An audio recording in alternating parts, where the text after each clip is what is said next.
It's a lot of moving parts with me and Wayne. And it's important to me that I fix that. I met Turk, shout out to Turk. And look, you ain't here, but f you. We gon' f you and we won't f you. You heard me?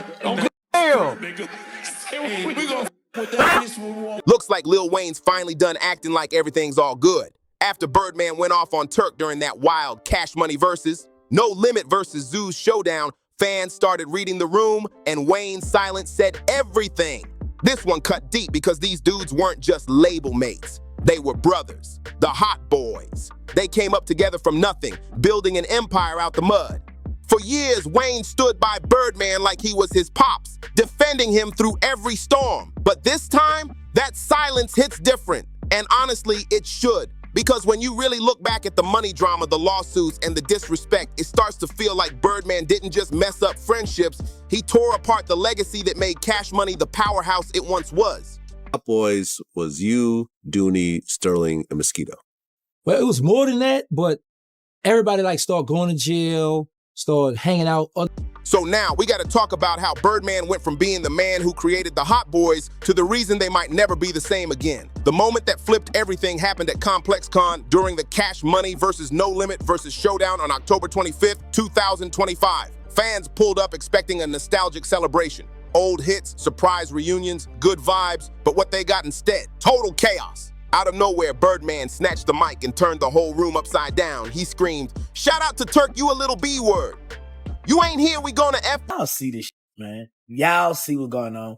I think No Limit won. You know, that's my honest opinion. They was more organized. They was grown up about the situation. You when we wanna F with you.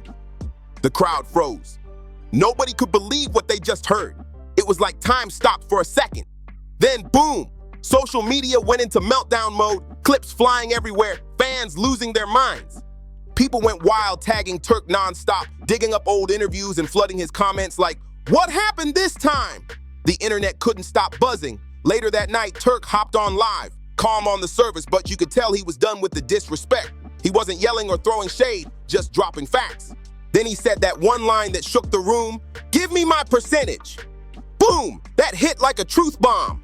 This wasn't just about bruised egos or old beefs.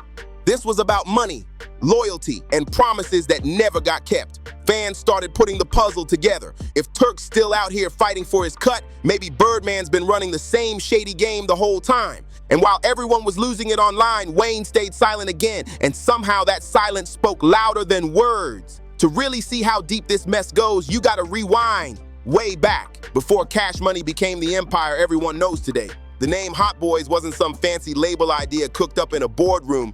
It started way back in the late 80s inside New Orleans' Magnolia projects. And at first, it had nothing to do with music.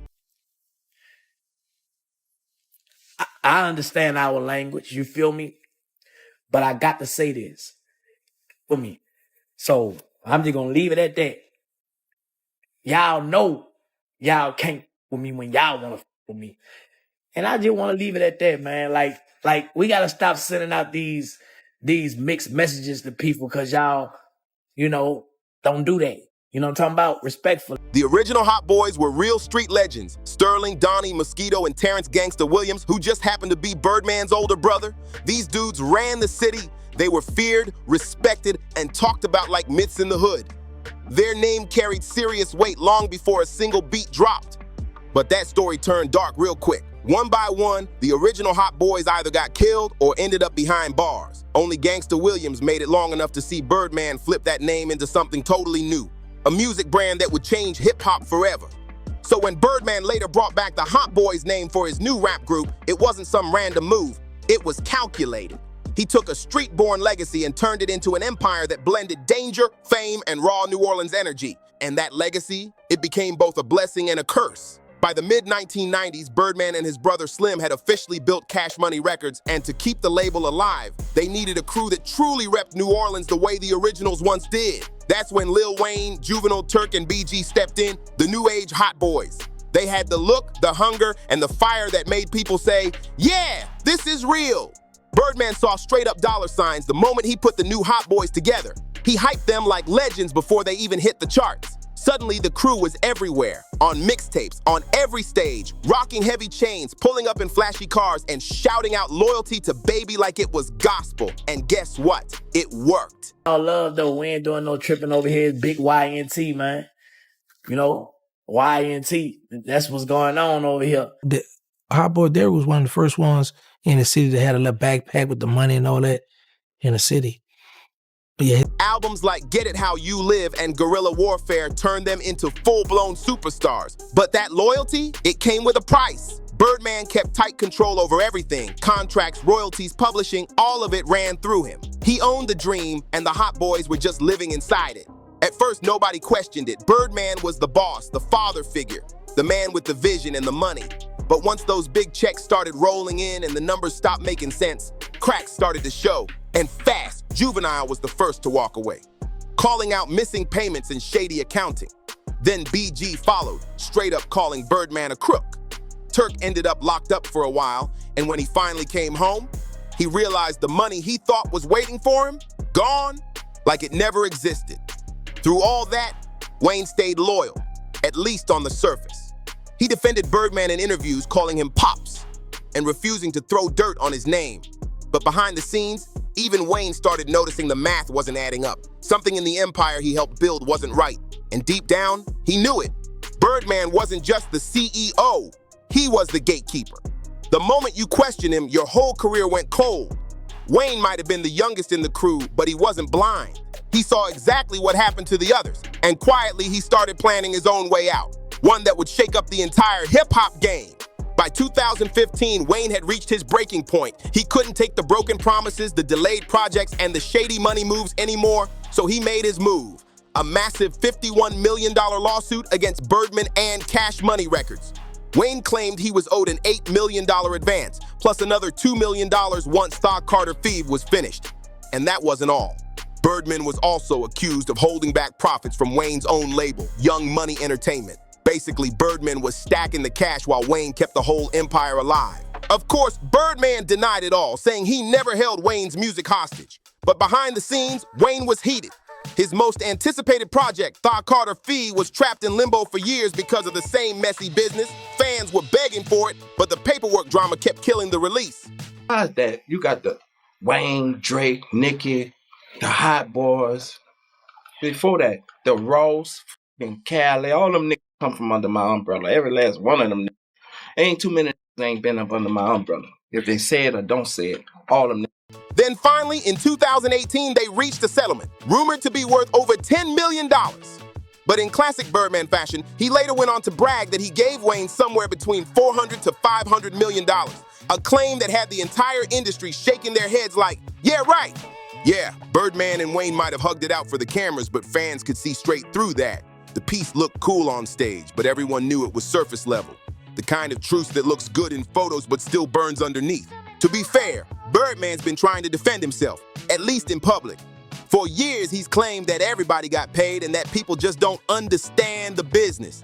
He even said he gave Wayne hundreds of millions from Universal's distribution deals. But here's the thing.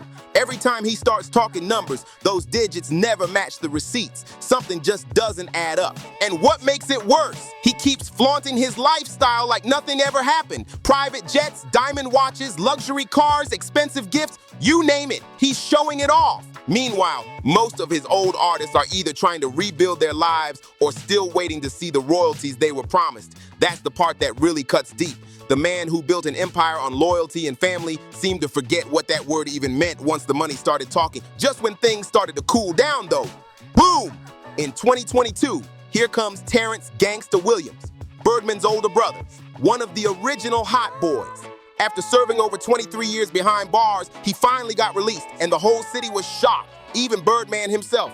Gangsta started jumping on interviews talking about the real Hot Boys, the street legends, and dropping stories about the truth behind Cash Money's early days. The kind of truth that made everyone start asking, what else has Birdman been hiding? Gangster Williams started speaking out, things got messy fast. His interviews weren't just stories, they were bombshells. He talked about how the original Hot Boys lived, how they hustled, and how their name got turned into a brand that made millions but left their legacy in the shadows.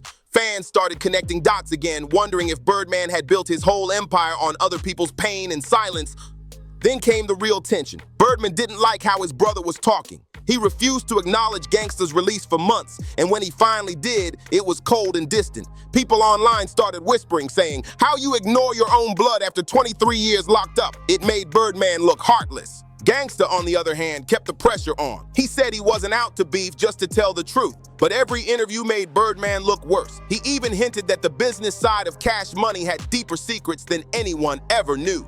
Suddenly, old artists started chiming in, backing up parts of his story, and it became clear this wasn't just family drama anymore. This was a full-on Cash Money expose. It was impossible to have any type of genuine or real feelings. I was on stage. I was in performance mode. I was trying to think about the words for the next song. Honestly, so I was just trying to make sure I wasn't. He didn't say it at a time where it was my verse, and I messed up. Man, What's up, Moolah? I'm Booling. How you good? You already know. Bro. Yeah, man. How Lil B? How Priya? Man, Brian good, man. He graduated from college, man. I know, man. Got his own little spot, you heard me? Man, what, man? Real graduate next year, bro. You hear me? Birdman stayed quiet, but that silence spoke volumes. The image of loyalty and brotherhood he'd built for decades was crumbling in real time. Fans who grew up on bling bling and backed that ass up, now watching their childhood heroes turn on each other. And the scariest part, it felt like this was just the beginning. Because every time someone new spoke up, another secret about Cash Money came crawling out. After Gangster Williams shook the whole industry with his interviews, the internet went into full detective mode. Old videos, court docs, and behind-the-scenes clips started resurfacing. People were connecting pieces that had been hiding in plain sight. It wasn't just about old money disputes anymore. It was about how deep the deception really ran. Birdman tried to play it cool, posting flashy pics and cryptic captions like nothing could touch him, but fans weren't buying it anymore. Every post turned into a comment war. People asking, "Where's Turk's cut?" Or, "Did Wayne ever get what he was owed?" It was chaos. Even industry insiders began hinting that Birdman had burned more bridges than anyone could count. Meanwhile, Gangsta kept pushing forward, saying the real story of the Hot Boys was never told right. He claimed that the group's legacy was twisted, and that loyalty turned into leverage once money entered the picture. His words hit hard because they came from someone who lived that life before the fame, before the cameras. By now, fans were divided, some as the mastermind who gave New Orleans its biggest stars, while others saw him as the man who cashed in on everyone else's blood, sweat, and loyalty. The drama had gone beyond music. It became a cultural conversation about trust, money, and the price of fame. And as rumors kept spreading, one thing became clear. Cash Money might have built hip-hop history, but behind the gold chains and platinum hits, there's a story of betrayal, silence, and survival that refuses to stay buried. He basically confirmed what fans had already been feeling deep down. Let's say I gave Wayne about $400 to $500 million. Drake got about $500 million, and Nicki got about $300-400 million out my pocket. No. The Hot Boys, the actual street crew. Okay. What year did that come together? 1994, we all started hanging together, but we knew each other from, like, me and Mosquito. We kind of grew up together. And the Hot Boys was you, Dooney, Sterling, and Mosquito. Well, it was more than that, but everybody, like, started going to jail, started hanging out. Birdman used the Hot Boys' name, their street rep, and even pieces of their real-life story to build his empire. But when it came time to give proper credit or real payback, nothing. And when people asked Birdman how he felt about his own brother, Gangster Williams, coming home after more than 2 decades, he acted like the man didn't even exist. That silence was louder than any diss track. It said everything. It proved that in Birdman's world, loyalty only works one way. So here we are, almost 30 years later, and the legacy of the Hot Boys is still stuck in limbo. BG is finally free, Juvenile still tearing up stages on his own, and Turk is out here doing interviews, calling names, and refusing to stay quiet. Meanwhile, Lil Wayne, too rich, too scarred, and maybe too tired, keeps his distance, choosing silence over smoke. Fans keep hoping for that legendary reunion, but let's be real, the wounds run way too deep. Birdman might have built the brand, but he also broke the bond. The Hot Boys weren't just a rap group. They were a brotherhood built on loyalty, struggle, and survival. But when money, pride, and power got in the mix, everything fell apart. And now, With Birdman back online throwing shots and flexing like the drama never ended, one thing's clear. This story is far from over. Every time Wayne goes quiet, every time Turk speaks up, every time Birdman brags, we're reminded of what really got lost. Not just the millions, but the brotherhood. So what does Birdman still owe them? Money, respect, or something money can never buy? You tell us in the comments. Don't forget to like, subscribe, share, and drop your thoughts below.